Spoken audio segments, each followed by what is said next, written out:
Assalamualaikum dan hai. Nama saya Ahmad Aziz bin Ramli, selaku kaunselor Cik pada hari ini. Boleh saya tahu nama Cik dan nama panggilan yang boleh saya panggil Cik? Nama saya Muhammad Khairuddin Zainal. Boleh panggil ni lah, boleh panggil Kai je. Saya asal daripada Perak lah. Okey, Cik Kai betul? Betul. Okey, Cik Kai dah sarapan lah pagi tadi? Alhamdulillah, sarapan saya minum susu kambing kot, saya pun tak pasti. Okey, Alhamdulillah. Jadi bila dah sarapan tu, dia bertenaga lah untuk hari ni. InsyaAllah.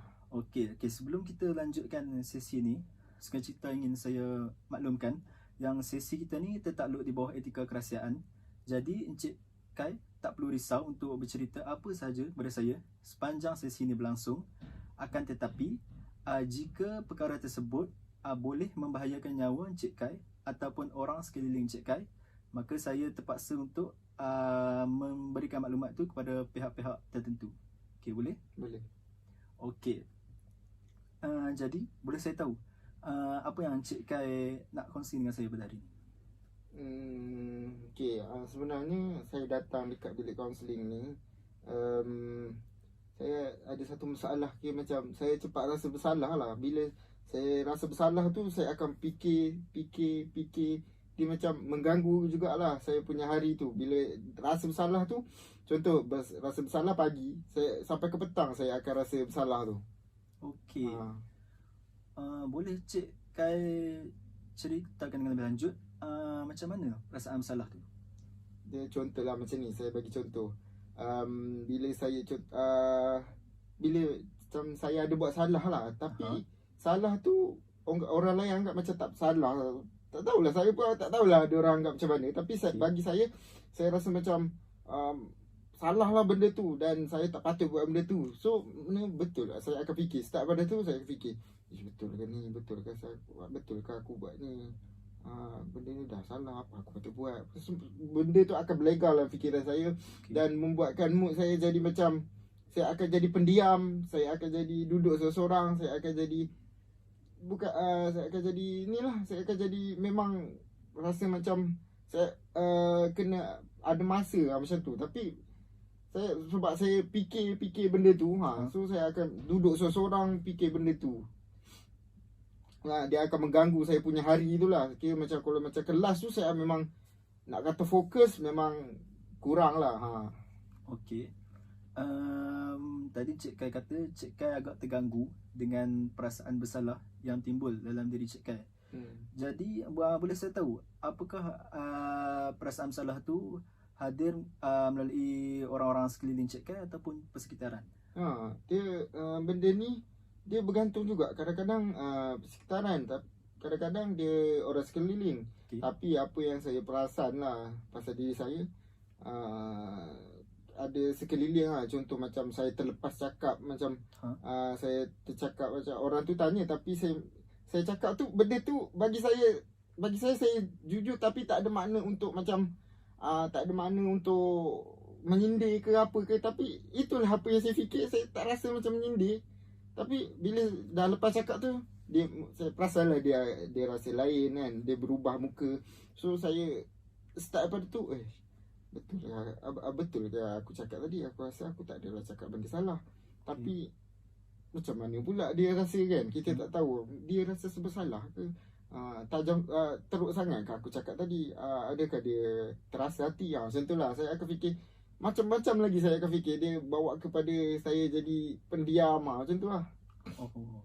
Jadi apa yang saya faham dekat sini, banyak bergantung kepada orang sekeliling lah, yang menyebabkan Cik Kai alami perasaan rasa bersalah tu. Jadi kalau boleh saya tahu, mungkin ada peristiwa ataupun kejadian tertentu yang Cik Kai nak ceritakan yang berhubung dengan perasaan bersalah ni? Ada. Sebelum ni saya sembang dengan seorang ni lah. Ada seorang ni saya sembang pasal apa lah. Dia tanya saya target untuk kahwin kan. Lepas tu saya cakap lah, saya target 25 apa semua tu. Lepas tu sebab saya cerita kat dia, yelah kita kan laki, sebab nak jaga perempuan kan. Bukan kita nak jaga anak orang, bukan anak kucing. Benda tu saya anggap macam boleh tak ada niat pun untuk menyindir ke, nak apa ke. Tapi bila dah lepas cakap lah, tengok macam muka dia pula, betul lah. Kalau betul lah aku cakap ni, terasa hati ke dia, macam tu tau. Saya akan fikir macam tu. Benda tu lah yang dia keep thinking. Tu yang saya pun, benda tu kadang saya buat saya jadi macam stres lah. Itulah. Okey, jadi dari sini kejadian ataupun orang sekeliling lah yang banyak membuat Encik Kai rasa bersalah tu. Jadi boleh saya tahu dalam skala 1 hingga 10, berapa dari 1 hingga 10 tu, berapa kadar rasa bersalah yang Encik Kai selalu rasa? Okey, kalau skala tu bila peristiwa tu terjadi lah, saya rasa macam 7, 8 macam tu lah rasa bersalah tu. Tapi bila kita ni pula, kita fikir lepas tu, bila kita tanya, dia okey je sebenarnya. Saya je yang terlalu over kan. Okey, 7, skala 7 ke 8 lah. Bila ada perasaan bersalah tu, agak tinggi di situ.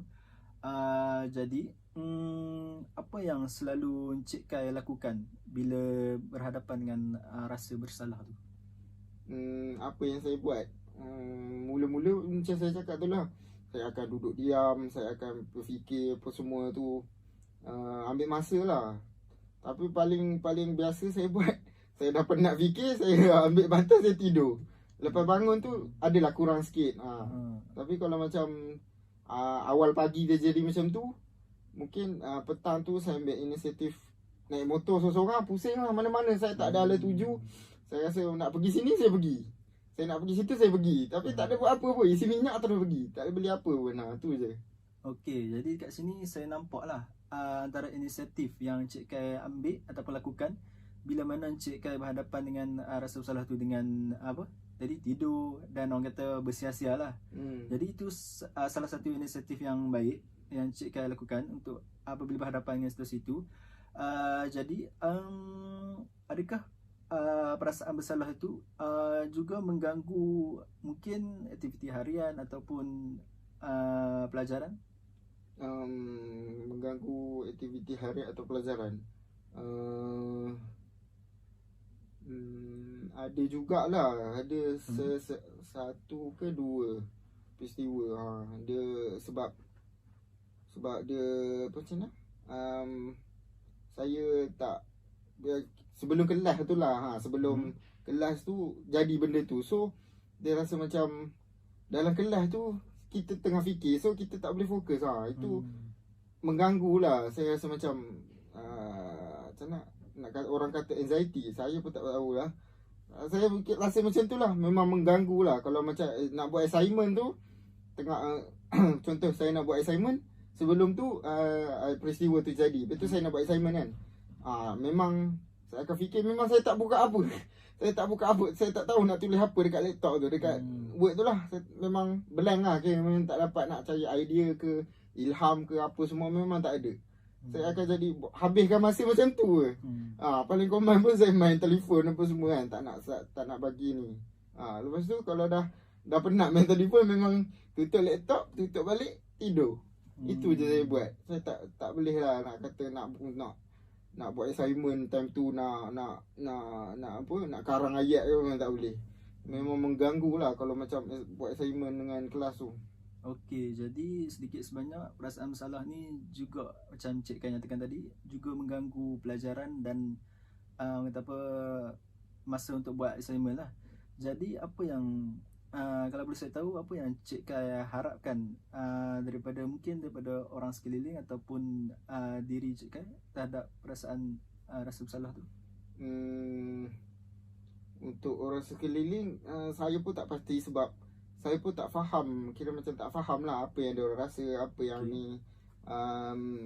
Untuk diri saya, apa yang saya fikir, kadang-kadang ada setengah peristiwa tu lah. Contoh ada satu tu, saya dapat markah apa, Riza exam. Saya memang jatuh lah kiranya. Untuk first sem ke second sem, saya pun tak ingat. Jatuh lah. Tak apa yang sebelum ni saya kira buat elok lah.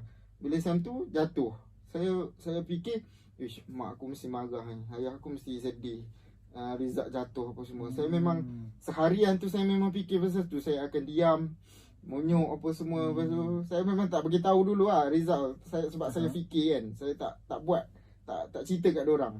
Dah lama macam tu, dah balik kampung saya tak silap. Baru saya cerita kat dia. Saya cerita kat mak bapak saya lah. Lepas tu lama tu, oh tak apalah abang cik, susah kan, tak apalah nanti buatlah yang lain. Oh macam tu je rupanya. Saya je yang lebih-lebih fikir, aku je lebih-lebih fikir. Padahal mak aku elok je cakap macam tu kan. Dia cakap tak apa nanti buat elok. Cuma dia cakap dah jatuh macam tu je lah kan. Dia macam gurau macam tu. Lepas tu baru saya sedar, oh aku ni rupanya overthinking, kerisauan yang melampau jugalah kata. Itulah. So apa yang saya harap, saya boleh hadkan saya punya kerisauan ni. Saya tak nak terlalu risau lah sesuatu perkara. Risau tu baik tapi jangan terlampau. Sebab dia boleh mengganggukan saya punya kerja kan tadi kan. Itulah. Okey. Apa yang saya dapat daripada cerita Cik Kai tadi, Cik Kai mungkin berasa sedikit monyok apabila berhadapan dengan situasi itu. Dan apabila orang kata apa, Cik Kai beritahu ibu ayah, kiranya semuanya macam okey saja. Boleh saya tahu perasaan Cik Kai masa tu selain monyok, macam mana perasaan Cik Kai bila berhadapan dengan situasi itu? Maksudnya perasaan saya bila situasi tu berlaku. Ya, betul. Dia rasa macam saya tak tahu nak cerita macam mana, tapi rasa bersalah tu dia jadi macam terlalu memikirkan apa yang orang tu rasa. Macam saya cakap, dia terasa ke apa ya, aku cakap macam ni gurih hati dia ke? Saya akan fikir betul. Saya akan fikir perasaan dia. Sampai saya sendiri pun tak fikir perasaan saya time tu kan. Sebab saya terlampau risau kan. Itulah. Itu perasaan. Tak tahu nak cerita macam mana, tapi itulah apa yang saya rasa. Jadi Cik Kai nyatakan yang Cik Kai terlalu memikirkan perasaan orang lain berbanding perasaan diri sendiri. Okey, jadi kalau boleh saya kaitkan dengan perspektif Islam, dalam agama kita juga mungkin ada menyebut tentang tidak perlu untuk risau secara berlebihan, betul? Betul. Okey, jadi macam mana Cik Kai, bagaimana Cik Kai, bagaimana inisiatif ataupun apa yang Cik Kai nak lakukan dengan perasaan bersalah? Macam mana? Maksudnya saya nak ubah ke macam mana? Maksudnya bagaimana Cik Kai nak berhadapan dengan perasaan bersalah ni? Okay. Macam mana saya nak hadapan bila situasi tu berlaku? Betul. Saya rasa masa akan datang lah. Ya, betul. Apa yang saya fikir, apa yang saya harap lah. Kalau lepas saya dah fikir apa semua balik tu kan, situasi tu saya rasa saya kena ubah lah. Saya jangan terlampau risau sangat benda tu. Sebab kita tak tahu pun apa yang perasaan dia selagi kita tak tanya ataupun tak bagi tahu dia. So apa yang inisiatif saya akan buat, mungkin saya akan lepas peristiwa tu mungkin saya akan tanya direct kat dia. Aku minta maaf, kau terasa hati ke apa yang aku cakap tadi? Aku minta maaf aku tak ada niat pun macam tu. Kalau kau terasa hati, aku betul-betul minta maaf ni. Macam tu lah. Saya buat macam tu lah, minta maaf. Bagi kira macam saya tak nak risau, saya cakap kat dia terus. Betul ke perasaan dia tu? Sebab kalau kita fikir risau kan, dia tak tahu apa perasaan sebenar dia. Macam tu lah. Itu tindakan yang saya buat lah, akan datang insyaAllah lah. Okey, saya nampak itu adalah satu inisiatif yang baik daripada Encik Kai untuk orang kata apa, mengatasi masalah tu dengan orang kata apa, tanya terus kepada individu tersebut sama ada perbuatan ataupun tingkah laku Cik Kai ada yang melukakan hati dia. Okey, jadi selain daripada kawan-kawan ataupun keluarga yang Cik Kai dah ceritakan tadi, mungkin adakah lagi perasaan bersalah ni membabitkan pihak-pihak lain? Pihak lain contoh, kalau pihak lain tu Rasa tak ada. Biasanya benda ni berlaku kat saya punya persekitaran lah, orang sekeliling. Okay, macam sebab kita nak cakap benda tu bagi saya tak ada apa pun. So, tak ada niat lah nak mention yang benda tu kita nak sana nak kutuk ke nak guris hati dia. Macam tu. Tapi saya bila kita dah cakap tu baru saya fikir. Okay, saya jenis macam kata tak fikir sebelum cakap pun tak juga macam tu. Saya rasa macam tu lah. Saya memang tak ada niat pun nak cakap macam tu. Sebab bila rapat kan, apa yang kita tercakap terkasar sikit mungkin akan terasa kan. Misalnya kita nak ingat kita nak gurih hati dia. Tapi bagi saya tak fikir langsung benda tu. Okey. Tadi Cik Kai kata mungkin ada perkataan ataupun percakapan Cik Kai yang mungkin mengguris hati rakan-rakan Cik Kai. Jadi mungkin Cik Kai boleh ceritakan mungkin kejadian ataupun pengalaman Cik Kai berhadapan dengan situasi seperti itu. Situasi yang kata tu Ya. Situasi yang tadilah saya cakap pasal ada individu, saya cakap dengan seorang ni. Dia tanya pasal kahwin tu kan. Yang saya cakap takkan kahwin dengan anak kucing kot. Saya kasar je masa aku. Macam tu lah. Sebab kalau bagi saya lah, apa yang saya fikir, kalau tak kasar mesti dia akan cakap yelah takkan. Sebab kita kan nak jaga anak orang, so kita kenalah usaha, kita kenalah ada duit baru boleh kita nak jaga anak orang. Tapi ayat takkan nak jaga bukannya nak jaga anak kucing. Itu yang membuatkan aku bagi saya sendiri pun mungkin saya akan terasa bila saya fikir balik kan. Kau ni aku cakap biasa tu tak payahlah dak ni balik aku tanya kan. Macam tu lah. So buatkan saya fikir tu, saya letakkan diri saya dekat dia. Macam tu lah. Saya baru saya boleh fikir apa yang dia rasa. Tu yang membuatkan saya risau tu. Sebab benda tu yang saya akan fikir macam tu. Okey, kalau menurut cerita Cik Kai tadi, Cik Kai kata lepas dah cakap satu benda tu, baru Cik Kai akan fikir balik apa yang Cik Kai cakap. Jadi mungkin Cik Kai boleh kongsikan mungkin harapan ataupun orang kata apa, harapan daripada Cik Kai untuk individu sekeliling. Untuk individu sekeliling, kalau untuk orang yang saya bercakap tu, mungkin untuk saya macam tak mengharapkan orang sekeliling lah. Cuma saya harapkan diri saya. Saya kena menjaga percakapan lah, supaya berhati-hati lagi, supaya orang lain tak terasa. Sebab kalau macam bagi saya, kalau kita nak harapkan orang, sebab kita akan cakap dengan orang macam-macam. Macam-macam orang, macam-macam individu, berpelbagai individu. So takkan saya tak tahu macam mana nak beritahu, sebab dia orang kan mesti lain-lain kan. Saya tak tahu macam mana. So apa yang saya harap just diri saya je. Saya kena hati-hati cakap, jangan terlampau lepas kata. Macam tu lah orang kata. Macam tu. Okey, jadi Cik Kai berharap dalam diri Cik Kai untuk orang kata lebih berhati-hati lah dalam berkata-kata.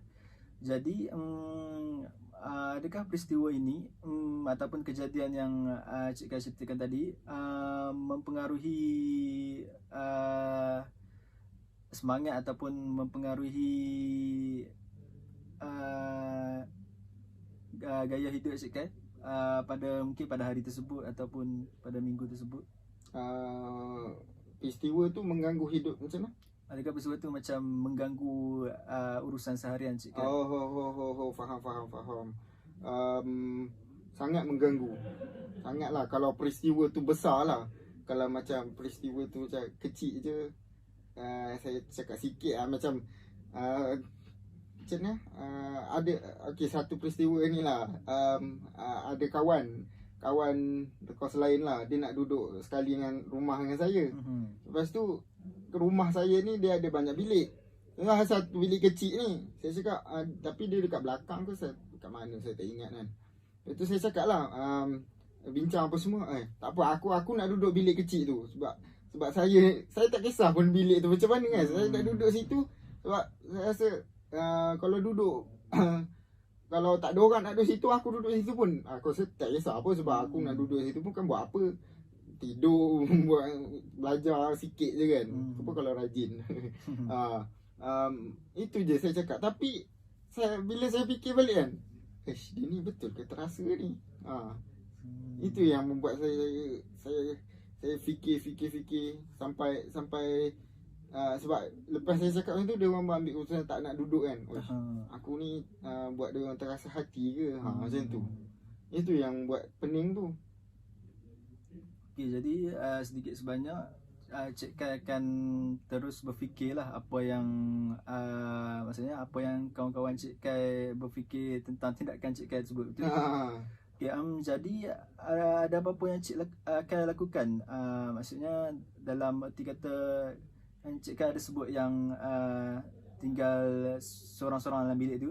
Jadi adakah ada perkara-perkara yang Cik Kai lakukan untuk menunjukkan yang Cik Kai dalam keadaan yang baik, maksudnya tak terkesan dengan time tu lah. Terkesan time peristiwa tu ataupun lepas tu? Masa peristiwa tersebut. Saya waktu saya cakap benda tu, saya dalam keadaan yang senyum lah. Macam biasalah kita bincang biasa kan. Tapi saya cakap benda tu. Saya rasa saya biasa tak ada nak kata apa nama, nak kata saya ni nak apa orang panggil, nak bahan macam tu lah. Nak memperkecil, nak buat hati dia nanti guris macam tu lah, lebih kurang. Saya memang tak, saya cakap tu sambil senyum. Okey, aku nak duduk, aku boleh aku cuk bilik yang kecil tu. Saya buat macam tu kan.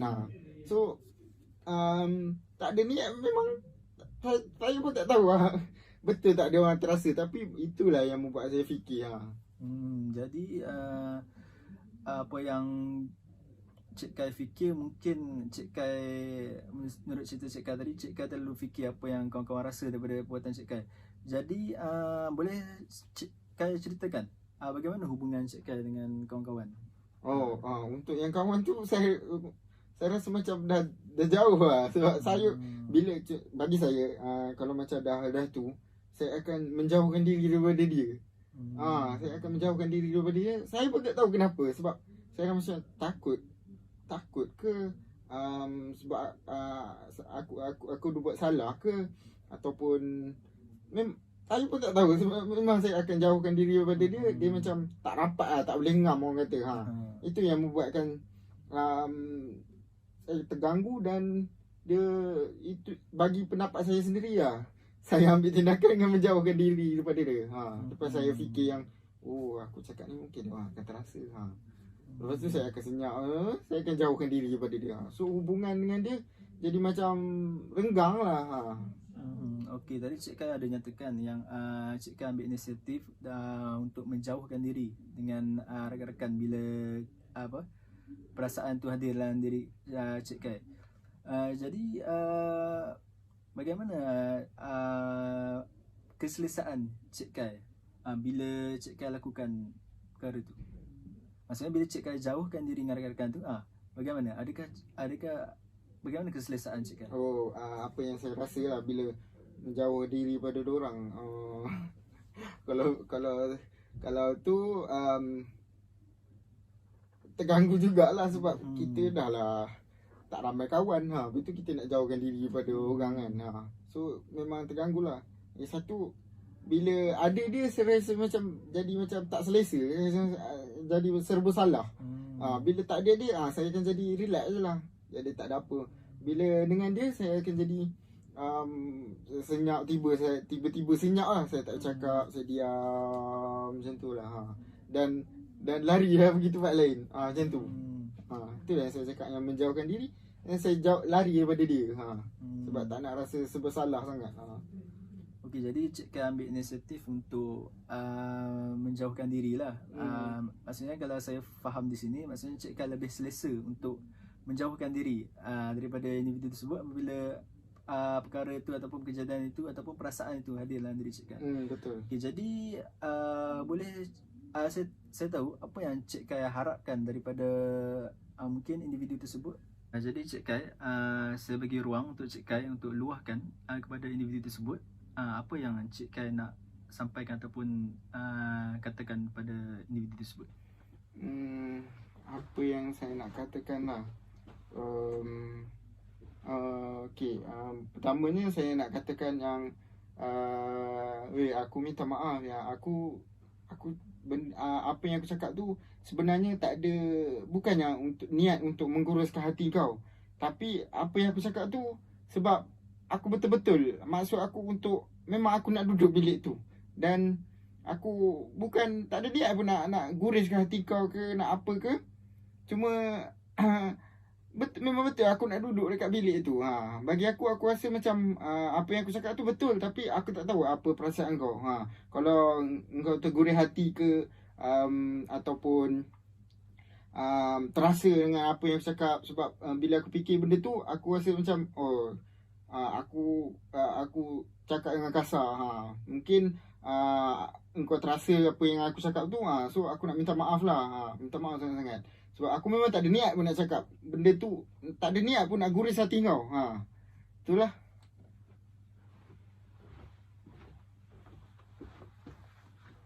Okey, jadi Cik Kai dah sampaikan pada individu tersebut.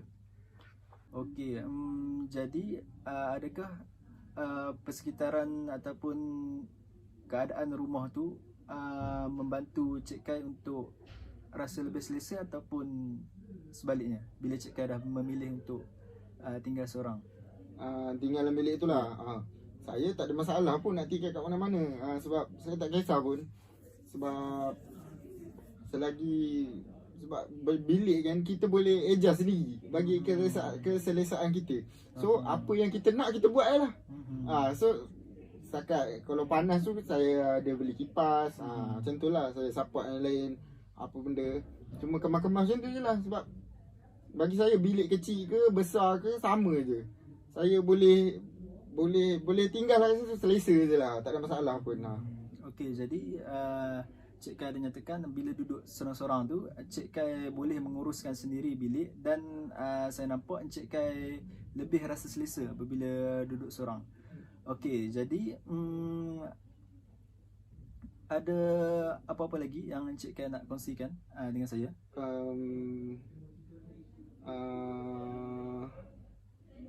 Yang nak kongsi saya tanya-tanya macam mana, nak tahulah macam mana kita nak kurangkan rasa bersalah tu. Sebab bagi saya, untuk yang saya punya tindakan, saya kata tadi nak tanya diorang kan. Tanya diorang, lepas tu untuk saya punya diri saya sendiri, saya keluar pergi jalan-jalan. Bagi saya itu je yang saya buat. Saya tak tahu apa lagi yang boleh saya buat untuk inilah, untuk tak nak bagi saya terlampau ada overthinking, orang kata. Jadi Cik Kai nyatakan tadi yang tindakan Cik Kai adalah dengan seperti yang Cik Kai nyatakan awal sesi tadi, dengan apa, tidur ataupun keluar jalan-jalan.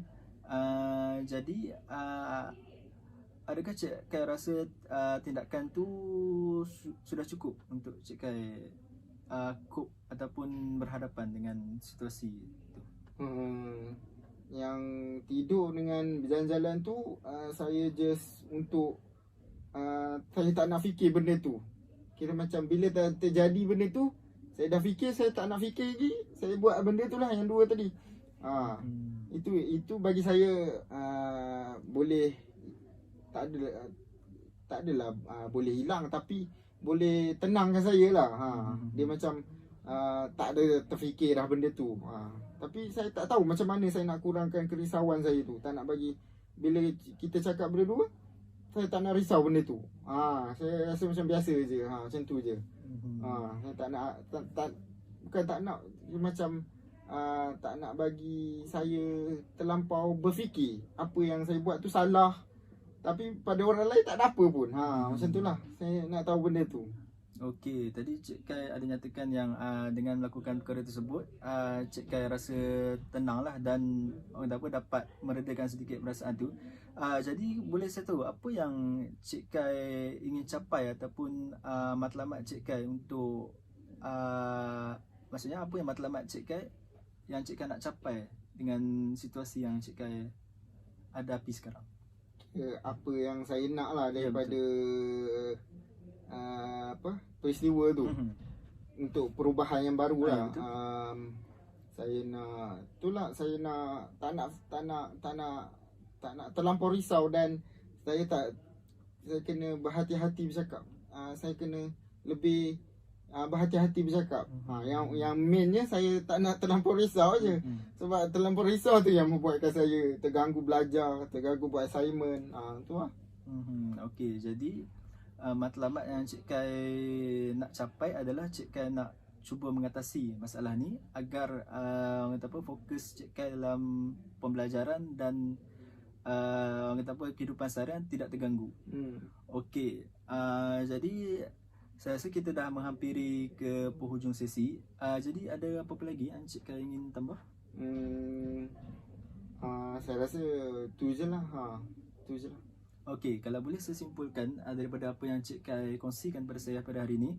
Pertama sekali, Cik Kai ada sebutkan tentang perasaan bersalah ataupun perasaan bersalah yang melampau yang Cik Kai hadapi dalam kehidupan seharian, terutamanya bila berhadapan dengan rakan-rakan serumah. Dan yang kedua, Cik Kai juga ada nyatakan yang Cik fokus terhadap pembelajaran dan aktiviti seharian terganggu apabila berhadapan dengan perasaan bersalah tu. Dan akhir sekali, Cik Kai dah pun menyatakan matlamat ataupun apa yang Cik Kai nak capai dalam sesi kita pada hari ini. Okey, jadi setakat itu saja sesi kita pada hari ini. Okey, kalau Cik Kai setuju, mungkin kita boleh berjumpa di sesi seterusnya. Boleh? Okey, jadi terima kasih. Sama-sama. 30